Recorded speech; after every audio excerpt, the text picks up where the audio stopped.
Gimana nih kabarnya hari ini? Gue harap semoga kalian semua selalu dalam keadaan sehat.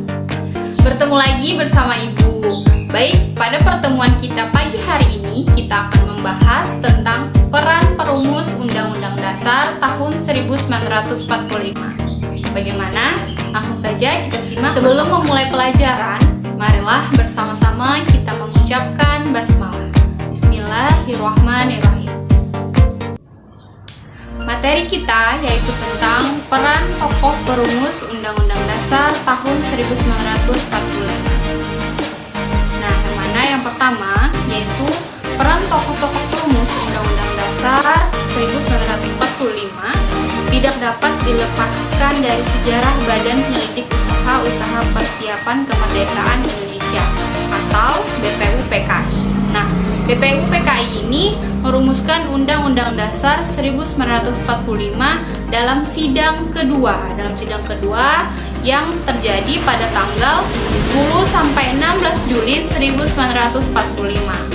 Sebelum Indonesia merdeka pada tanggal 17 Agustus 1945, BPUPKI yang sebenarnya merupakan badan bentukan Jepang sudah mengadakan 2 kali sidang untuk mempersiapkan kemerdekaan. Tanggal 19 Mei sampai 1 Juni 1945, BPUPKI mengadakan sidang pertama yang mana Insinyur Soekarno, Muhammad Yamin, dan Mr. Supomo menjabarkan pendapat mereka terkait dengan perumusan dasar negara. Hasil akhir sidang ini berupa Piagam Jakarta yang mana baru diputuskan setelah sidang tanggal 22 Juni 1945. Piagam Jakarta adalah rancangan pembukaan Undang-Undang Dasar Negara Republik Indonesia tahun 1945 atau UUD 1945. Piagam Jakarta ini lah yang menjadi dasar perumusan Pancasila. Nah, berikut ini tokoh-tokoh perumus Undang-Undang Dasar tahun 1945. Yaitu yang pertama ada Insinyur Soekarno, yang kedua ada Muhammad Yamin, yang ketiga ada Mr. Supomo, yang keempat ada Wongsonegoro, yang kelima ada Soekarjo, yang keenam ada Marimis, yang ketujuh ada Panji Singgi, kemudian yang kedelapan ada Haji Abu Salim, yang kesembilan ada Sukiman, yang ke-10 ada Hussein, yang ke-11 ada Muhammad Hatta, dan yang terakhir ada Ahmad Subarjo.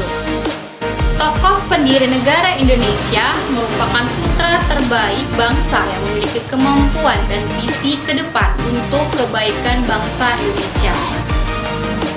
Anggota BPUPKI merupakan tokoh bangsa Indonesia dan orang-orang yang terpilih serta tepat mewakili kelompok dan masyarakatnya pada waktu itu.